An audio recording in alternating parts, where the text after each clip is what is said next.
So before you go ahead to ask me, hey, Dr. Linda, do you work with Benin Republicans, Togolese, Beninois, blah, blah, blah? Ask yourself this question. Do you speak English? If yes, we work with you.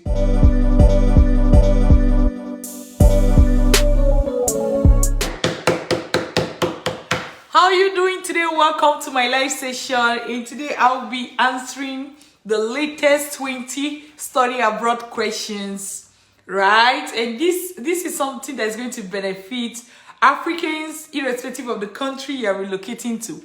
My name is Dr. Linda Iheme, and I'm an educational consultant with Vantage Migration. Myself and my team, we train graduates and professionals who want to relocate abroad on how to do that successfully through the study abroad route. We show you how to get admission, scholarship, study loan, even study visa, anything you need to successfully relocate abroad all by yourself. And today, I have the questions that my team collected from my social media handle where people have been asking questions, and I'm going to be providing you with in-depth answers. You should listen. Even though you may not have been the person who asked this question, believe it that most of the questions here are probably questions that you already have and you're looking for someone who is going to answer them for you. That's why I'm here, girl. Or guy. Okay, let's get started. Question. So this person is asking, how can I relocate to Canada without writing IELTS? What is IELTS? IELTS is an English test exam where your knowledge of how to speak, write, listen, hear, and communicate in English in general is tested, right? And this person is asking if they can relocate to Canada without writing IELTS, and the answer is yes. I will explain. So, for most Canadian schools give people who have studied their undergraduate in English, they give those people waiver when it comes to English language tests. Whether the school is asking for IELTS, TOEFL, they give you waiver. And listen to what I said. If you have studied your undergraduate studies or your HND or something, your post-secondary education in English, what does this mean? If let's say you are from Nigeria, you studied in English, you're going to Canada, you wouldn't need IELTS, okay? Let's assume you are from Cameroon, but you went to an English school. You are from English-speaking part of Cameroon, right? And you're going to Canada, you won't need English test, provided you studied in English. Let's assume that you're a Nigerian, but you studied in Benin Republic, which means you studied in French. Even though you're a Nigerian, because you studied your post-secondary education in French, you'll be required to produce IELTS. You'll be required to write the exam.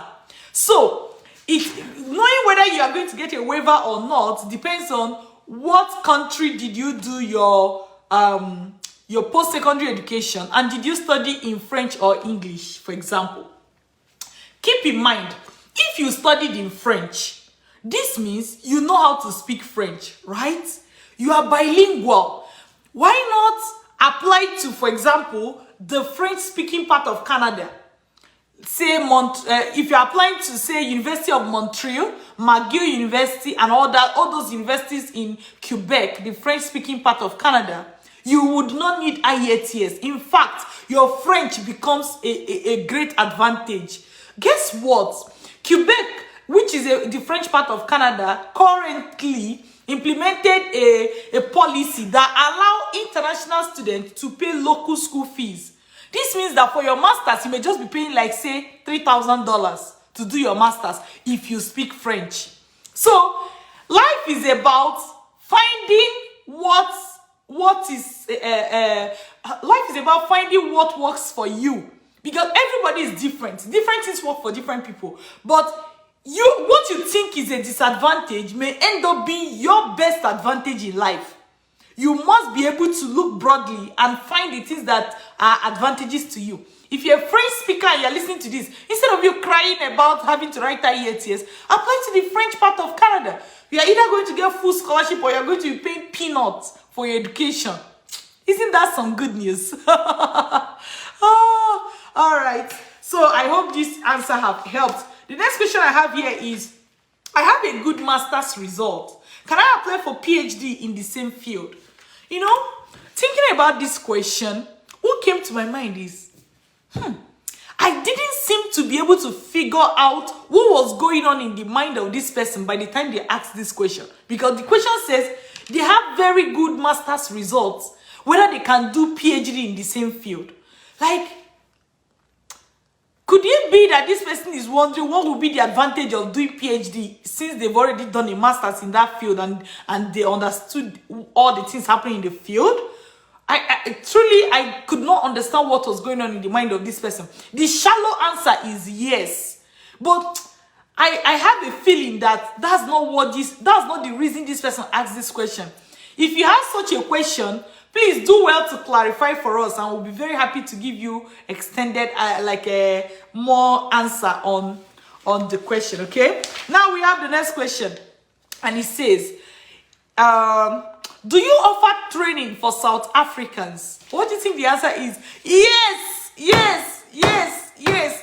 We work with English-speaking persons. So instead of saying, do you work with Rwandans? Do you work with Tanzanians? Do you work with Tanzanians? Do you work with Zimbabweans, Nigerians, Ghanaians, Cameroonians, blah, blah, blah. Instead of asking those questions, ask yourself, do you speak English? If yes, we work with you. If no, we don't work with you. Not because we hate you, but because our team members are English-speaking people. So if you're a French-speaking person, we don't have the manpower to work with you. So before you go ahead to ask me, hey, Dr. Linda, do you work with Benin Republicans, Togolese, Beninois, blah, blah, blah? Ask yourself this question. Do you speak English? If yes, we work with you. If no, we don't work with you. Full stop. Don't come and ask me, me that I'm bilingual. I go back to the same question. Do you speak English? Yes or no? Just answer that question. If you answer yes, we work with you. If you answer no, we don't work with you. I believe that this is a little litmus test that you can do to figure out if we work with you or not. All right? Next question. Next question. So the next question is, all my education is in French. Would I need to write IELTS? Yes. Yes. Again, this person is asking if they need IELTS even though they've studied in French. Yes, you will need IELTS, whether you are from Nigeria, Ghana, any other English-speaking country. Provided you studied in French, you will need IELTS. If you are going to the English part, a country that speaks English, or the English part of French, Canada, sorry.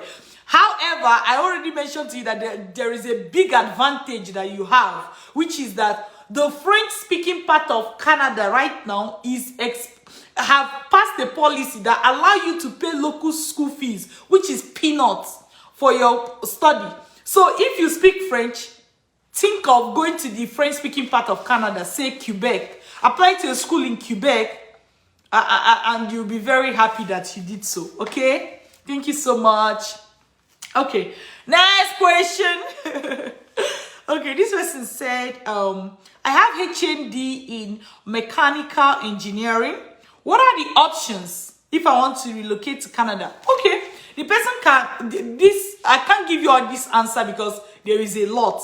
And the real place for you to get the answer that you need is by attending our study abroad webinar. Go to www.vantagemigration.ca. All right, but I'm just going to give you tip of iceberg how I'll be thinking about the answer to your question. Having done a HND, I would like to know, okay, what your grade is. Based on your grade, it will determine the kind of program you'll be applying for, whether you have to maybe do WES so that you can apply for research-based programs, or maybe you have to just apply for a PGD or a normal master's, So I need more information to advise you properly. And the best way for you to go forward from here is to attend our webinar. Go to www.vantagemigration.ca. So attend the webinar, and get in contact with us after you finish the webinar, and we'll take it up from there. All right? Okay.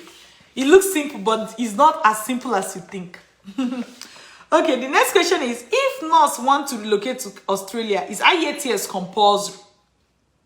Depends on how you want to relocate. The word relocate, what does it mean? It means to move from one place to another. But it tells you nothing about the process. How you are going to... Are you going through the study abroad route? Are you going through one skill worker route? Blah, blah, blah. All the different routes are going to have different requirements. All right? All the different routes are going to have different requirements. So don't just say, I'm a nurse, I'm going to Australia, do I need IELTS? It's a vague question. And a lot of people will be quick to jump at that question to say, yes, you need, or no, you don't need. But the truth is that you don't have the information that you need to decide whether you need it or not. All right? Somebody say, how do I get in contact with you? The easiest way to contact us, and the best way, and the only way to contact us, is to send us an email. admission@vantagemigration.ca. This is the email address. Look at it. Take a screenshot. admission@vantagemigration.ca. Take a screenshot. admission@vantagemigration.ca. Send us an email and with your question, and we'll be very happy to answer you and respond to you. We'll respond the same day, very fast. All right? That brings me to the next question that somebody asked, which is, how can I reach you? The email is slow. It is not slow. We respond, within a couple of hours. So, and if you're going to be relocating abroad, you will be communicating with people abroad via email. You will not be chatting them. You will not, even though there's phone call, but you will call. There's different time zones. When you send an email, you give people the chance to respond. Don't say it's too slow. Except you want to remain in your country. If you want to remain in your country, no problem. If you want to relocate abroad, wake up. Email is the primary means of communication here between, when you're writing organization, they say send us an email. That is the way. So ask yourself, do you really want to relocate abroad? Then use email. If no, what are you even doing with this video? You should skip it and keep moving. Life is too short to be watching the things you don't need. Trust us. All right, let's go to the next question. The next question says, what term should one apply for if you want to relocate next year? The answer is going to be different at different times. Instead, let me redirect you by saying that it's always a relocation process takes on the average 6 to 12 months. So it is better to start on time. That's all I can tell you. And encouraging you, please attend our study abroad webinar so that you're not doing tumbom. You're not doing trial and luck, right? So attend our free webinar, www.vantagemigration.ca. All right. Hello, Joel. Thank you so much for joining my live session. Yaro, thank you. How are you? Thank you for joining my live session. Okay. Next question says, how can I relocate to Canada without writing IELTS? Have I answered this question today? I think I have. Okay. One moment, please.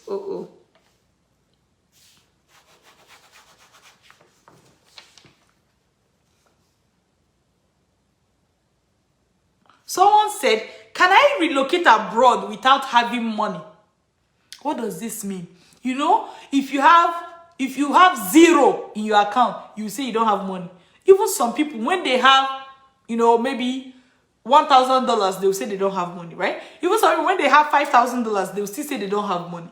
So when somebody say without having money, they have to really explain to me. What they mean by not having money. But I can't tell you that if you have 0 money, chances are that you won't be able to relocate. How will you even enter transport to the airport? Have you thought about that? Are you going to walk? Or you are going to tell the cab driver that is taking you to the airport that you don't have money. So if you have zero, don't focus on relocation. Focus on getting a job. All right? But if you're talking about like the amount of money you should have and all that, I still encourage you to go through our webinar, because we show you how to get admission, scholarship, or even study loan. So if you don't have money, what that means is that you really need this information more than any other person that is watching me right now. True of us. So if you don't have money, the more important reason why you should attend our webinar, and that is, I'll give you the link. Go to www.vantagemigration.ca. Please take a screenshot. www.vantagemigration.ca. Take a screenshot. All right, so if you don't have money, start from the webinar. That's how to start, so that you know what it entails. You see how other people that don't have a lot of money are able to do it. If you have zero, then my dear, leave relocation alone. Go and look for a job. That's the best advice I can give to you now. All right, so somebody say, what's the minimum amount I need to have if I want to relocate without a scholarship? There's no minimum amount. It is based on the school you are going to and the country you are going to. There is no one fixed figure for minimum amount. So you need more information. You need to decide on the country, get the admission, see the school fees before you know the minimum amount. So get started. Get started. It's better than trying to figure it all out before you take the first step. Things become clearer as you go. Take this example. Imagine you are driving at night. Imagine, the person that asked these questions, he probably has a car. Okay, so let me continue. Imagine you are driving at night. Your headlamp or the lights, right, in your car only shows you maybe 200 meters away, right? But let's assume there's no light on that road. You will continue to see lights until you reach where you are going, which is far away. Even if you are driving from, let me use Nigeria for example. Even if you are driving from Lagos to Abuja, you will continue to see 200 meters until you reach Abuja, right? I'm using that as an example. It could be driving from, one city to another. But why is it that the light in the car does not immediately shine it will reach the place you are going? That's not how life works. So the way this study abroad thing goes is that let's say you attend the webinar, you see the next set of things. Then let's say you take the training. Oh my God. Then you do your application. Then you see, as you take one step, you see farther away. As you take the next step, you see even farther away. But if you sit where you are, asking even some people at this stage, what they will say is, Dr. Linda, when I relocate to Canada, how will I get where I will stay? The house. Like, hey, now for you. You are thinking of house. You don't even know do you know the country you are going to? So how do you know the country? Do you know the city? Even the city you think you are going to. Have they given you admission there? So why are you worried about the place you will live? You don't know the school you are going to. You don't know the country. You don't know the city. And you are worried. It's like you are stressing your mind for things that will sort themselves as you get closer. Let's assume that your admission is out and you have selected the seat, the school, and of course the country, the school, and now you know the city. If at that point you begin to ask yourself, how will I get accommodation in this city? It makes sense. So it's not that your question does not make sense, but the question is coming at the wrong time. There are so many things for you to do before you get to the stage of the question you're asking. All right. So, how is it possible? Somebody asked, how is it possible to work and still study? It's possible. Oh, I did it. I think I'm a living witness that did it. I did it. Almost all the students in UK, in Canada, in US, they are doing it. So if all of them are doing it, or at least 80% of them are doing it, they don't have two heads. You will see it when you come. This is an example of like the question I'm talking about. How is it possible to work and study? The school, another thing to note is that masters or PhD is not the way undergraduate school is. Where every day you are in class, every day. morning to evening, every day, morning to evening. No, there are people doing programs here, postgraduate studies here, that maybe they have class 3 times a week, or even twice a week, or even just weekends. Or do you get? So it's very easy to do part-time work when you are still studying full-time, because the full-time study is not the type that you did in your undergraduate studies. It's not that type. It's you have a lot of downtime. You can go to class maybe 3 times a week, and the class may just be like 3 hours maximum. Some are 1 hour 30 minutes, some are 2 hours, some are 3 hours maximum. Imagine if you have 3 classes a week, maybe plus assignments. Do you think you'll be able to do a part-time work with this kind of timetable? The answer is yes. This is how people are able to do it. So it's not that you're in school every day, morning to night, and you still have to work. No, that's not how it works. Okay? Now let's look at all the questions. Please drop a question for me. If you have a question you want me to answer, I'll quickly go through and answer them as well, so that we'll make up the number. Okay. So let me see the question. The first question I'm picking up here. Please drop your question. Nana is saying, can I get fully funded scholarship for masters in public health? Yes, that's exactly what I did. I studied public health and health systems in Canada at University of Waterloo. For my masters, I got full scholarship. I also got full scholarship for PhD in the same school. So public health, ooh, bring it on. That's not the only program. There are lots of programs that you can get full scholarship for, but the person specifically asked for public health. That's why I'm responding to public health. Let's look at the next question. This person said, I'm done with my BSc. I want to relocate. I would love to go with my family, myself and my husband with 3 kids. So, okay. So the question is, what is holding you? Like, what is your question? I just read the comment. What's holding you? What is your question? I would say, start by attending our free study abroad webinar. Go to www.vantagemigration.ca. Attend our free webinar. After that, you'll be able to get our contact details, and then send us an email, and we'll take it off from there. All right. Let's look at the next question. Somebody said, I need advice on fully funded scholarship for medicine undergraduate students in Germany. I don't see that happening right now for you. Instead, most high-income countries, their medicine program is like you do it after you have finished your undergraduate studies. Do you know if you can do medicine direct in Germany, or you have to do it after your undergraduate studies? Find that information on Google. Chances are that you have to do it after your undergraduate studies. So, and secondly, even for people who have finished their BSc or bachelor's degree and they want to go for medicine, I advise you, in my opinion, I advise you to start with a master's. Use master's to go to the country you are going to. When you are there, apply for medicine. Because sometimes there are a lot of clauses for medicine, because a lot of schools, their medical program is like $90,000, $50,000, you know, or its equivalent.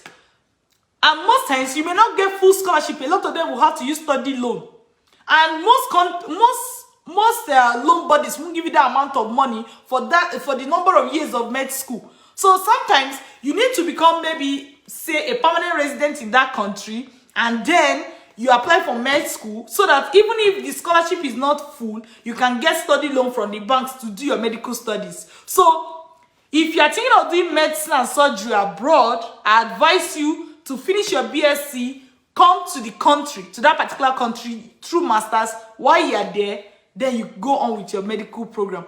If you say you don't want to follow this route, you can see yourself spending 10 years in your country trying to figure it out. All right? Okay, as I said, that's my opinion. Different people have different opinion.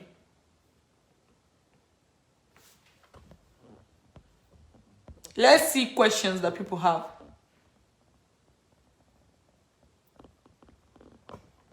Somebody kept asking for how to contact us. I've already done that. I say send us an email, admission@vantagemigration.ca. If you're looking for how to contact Vantage Migration team, send us an email admissionadvantagemigration.ca. This is the email address. Take a screenshot to avoid a dick. Take a screenshot. Okay, next question. Let's see.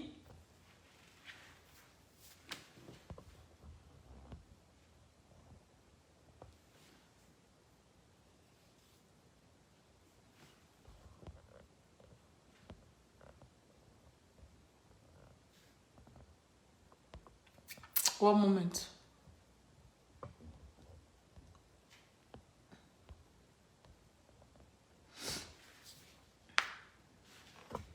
Some people's questions are so long that I can't read it out. Let's see. Someone said, how do I relocate with skill worker routes?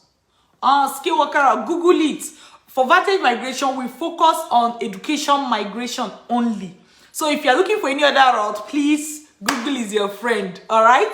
Google it and take it up from there. Or find a company that handle that, and they will be able to give you all the information you need. We love to stay within the areas of our expertise, right? So that we don't give you the wrong information. Let's see more questions. Somebody said, my daughter has 2-1 in biology. Is scholarship possible for her? 100%. By the way, biology is one of the courses that, because it's like, I don't know how to explain it. It's a fundamental program, right? It's one of the places where there are a lot of full scholarships. I'm telling you. I'm not even trying to make you feel better. Yeah? So, yes, your daughter can get full scholarship. Somebody say, can HND holders with distinction go for direct masters in Canada? Yes, you can. One thing I will ask you to do is to do specifically for this person and for this question. If this question does not concern you or does not apply to you, leave my answer. Somebody say, can HND holder with distinction go for direct masters in Canada? The answer is yes. I will advise you to do a WES evaluation for your HND degree. That's OND and HND degree. And then include that when you are submitting your transcripts. Like when you submit your like this is the normal transcript. You add your WES evaluation. WES evaluated transcript here. And WES evaluation comments. Right? So this is how people have been able to get direct masters in Canada using HND by going through the WES evaluation route. All right? I hope this helps. That question was from Prince. Prince, I'm rooting for you. And instead of doing all this on your own, get trained. Get trained. Get trained. Some people, you will still beg them for things that will support their life, and they will still prefer to do it on their own. Then they will spend 3 years doing it, and then they will come back. All those 3 years you spent was just a waste of your time. By that time, say you should have been earning plenty dollars abroad. Okay, let's look at more questions that people have asked.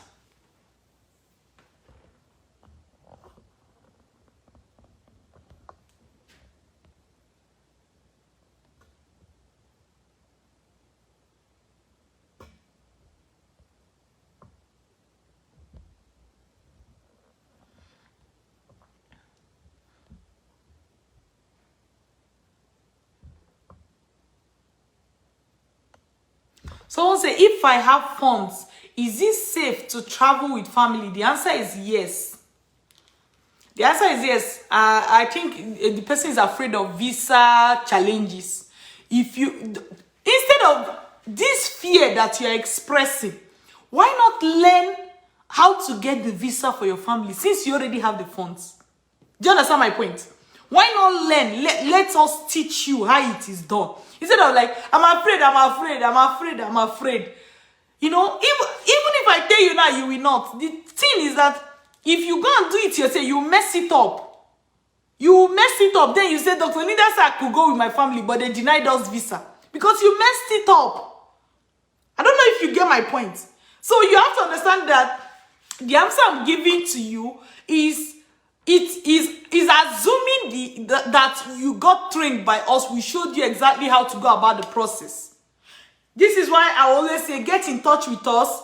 Admission advantagemigration.ca. Get in touch with us so that if you have any question, we'll clarify. And also attend our training, our free visa study abroad webinar, www.advantagemigration.ca.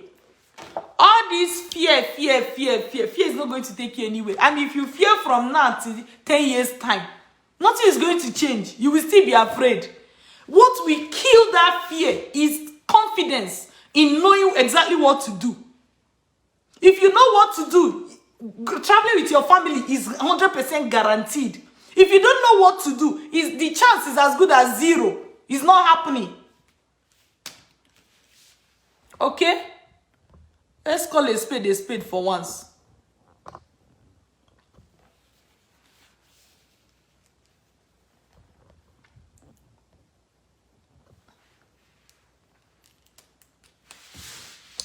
So there are a lot of questions that I have skipped, like somebody saying how to get study loan, attend our free study abroad webinar, how to do this, how to do that, attend our free study abroad webinar.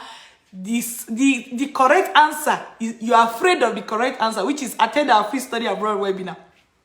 I hope that you calm your pride and follow that advice. Or you can continue to go online and be asking. That people always prefer different things. These days, we don't force anybody to do anything. You know? Let's look at more questions.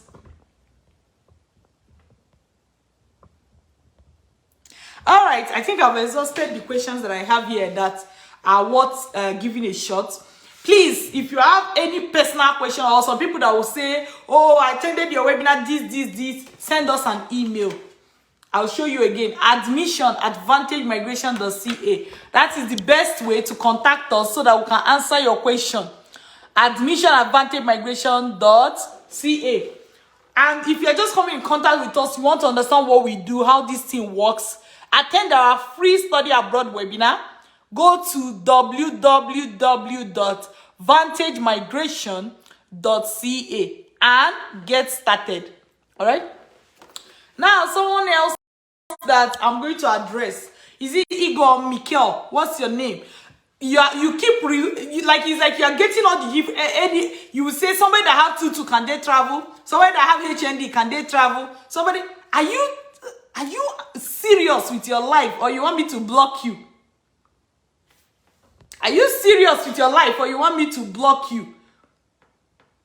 You're just, or you are putting me to a test, or what? Did they send you? If I see any of such question again, I'll just block you. So, and this comment I'm giving to you is a comment filled with love, because I should have blocked you without even commenting. So we are here to answer questions for serious people. Don't see this as a way to set exam for Dr. Linda. If you know it, you don't need to be on this video. You don't need to watch it. You can just go and do what you need to do. All right? All right, my people. So I hope you've enjoyed the content. And as I said, most of these questions are answered. Though it's someone else's question, you will learn one or two things from it. I believe so. So take good care of yourself. Again, my name is Dr. Linda Iheme, and I'm an educational consultant with Vantage Migration. Myself and my team, we train graduates and professionals who want to relocate abroad on how to do that successfully through the study abroad route. We show you how to get admission, scholarship, study loan, study visa, anything you need in order to successfully relocate abroad. To work with us, the compulsory and #1 step is for you to attend our free study abroad webinar at www.vantagemigration.ca. So do that today and get started. All right, take good care of yourself until I see you again.